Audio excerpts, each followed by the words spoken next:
প্রশ্ন করেছেন, বর্তমান সময়ে অনেক ধার্মিক ভাই বোনদেরকেও দেখা যায় বিবাহ অনুষ্ঠানের ছবি আপলোড করতে, অথবা বিয়ের পর স্বামী স্ত্রীর হিজাব করা ইসলামী রোমান্টিক ছবি ফেসবুকে আপলোড করতে, অথবা স্বামী স্ত্রী কিভাবে সময় কাটাচ্ছেন সেসব খবর ফেসবুকে শেয়ার করতে। ইসলামী লেবেল দিয়ে সব কাজ অনেকে করছেন। এ ব্যাপারে কিছু নসিহা করুন। যে প্রশ্নটি করেছেন গুরুত্বপূর্ণ। বর্তমান সমাজে একটা বিরাট ফেতনার মতো ছড়িয়ে পড়েছে এই ছবি সংস্কৃতি।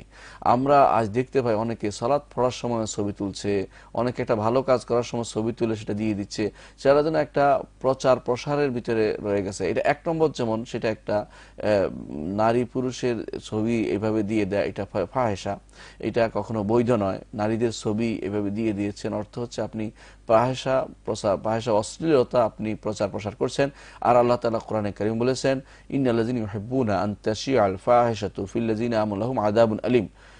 যারা যারা অশ্লীলতা প্রসার পছন্দ করে, এদের জন্য কঠোর শাস্তি রয়েছে। এভাবে আপনি নিজেদের ইসলামের নাম দিয়ে, অনেকে দেখা যায় ইসলামিক লেবেল করেছে, অনেকে মুসলিম ভাই বোন তারা ইসলামিক বলে পরিচিত, আবার দেখা যায় তারা তাদের স্ত্রী সহ ছবি দিয়ে রাখছেন। অনেক সময় দেখা যায় তারা কোথাও ডিগ্রি নিয়েছেন, সেই ছবিও দিয়ে রাখছেন ফেসবুকে, অথবা সেটা প্রসার করছেন, অথবা তারা একটা বিশেষ মুহূর্তের ছবি ফেসবুকে দিয়ে দিচ্ছেন। এটাই হারাম, এটাই হারাম, এটাই হারাম।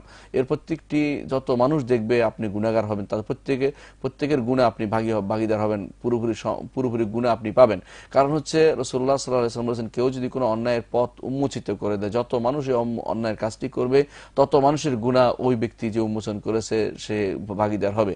যত মানুষ আপনার স্ত্রীর দিকে তাকাবে আর বাহাবা দিবে বা কোন রকমের তার অন্তরের ভিতরে দাগ কাটবে, তত মানুষের গুনাহ আপনার আপনার আমলনামায় লেখা হবে।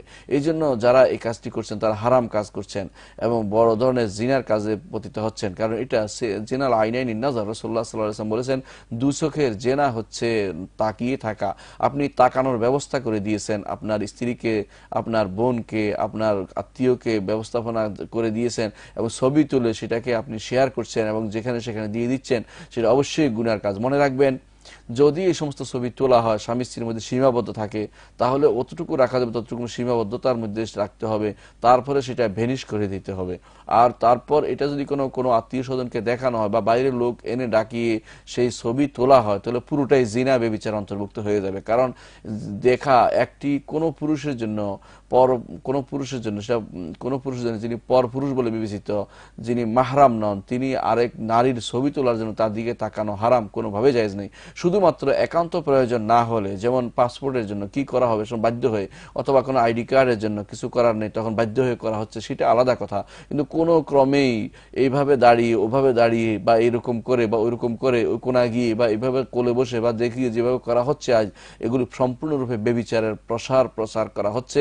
এটা সম্পূর্ণ হারাম কাজ এবং বড় ধরনের গুনার কাজ। এ থেকে আমাদের সাবধান করতে হবে। মনে রাখবেন, আপনি যে কাজটি করছেন সেটা পণ্যের বিক্রেতার মতো। মানে আপনি যেন আপনার স্ত্রীকে, আপনার বোনকে, আপনার আত্মীয়কে আপনি পণ্য হিসাবে তুলে ধরছেন, সস্তা পণ্য বানিয়ে নিয়েছেন। এর জন্য আপনি গুনাহগার হবেন, যারা এটা করছে তারা গুনাহগার হবে। এটার নামই হচ্ছে ফাহেসা, এটার নামই হচ্ছে অশ্লীলতা। এটা কখনো গ্রহণযোগ্য নয়। আপনার বসের সাথে দেখা করিয়ে দিবেন স্ত্রীকে, অথবা আপনি ছবি দেখাবেন কয়েকদিন পরে নিয়ে, এরপর টাঙিয়ে রাখবেন, কেউ এসে দেখবে, সবই অশ্লীলতা, হারাম। এটা কখনো করা যাবে না, গুনার কাজ। এটা করবেন না। আপনারা এটা যদি করেন তাহলে অবশ্যই এই বেবিচারের গুনার ভিতরে পড়বেন, কারণ তাকিয়ে থাকা একটা বেবিচার। এই জন্য এই বিষয় থেকে আমরা আপনাদেরকে সাবধান করছি।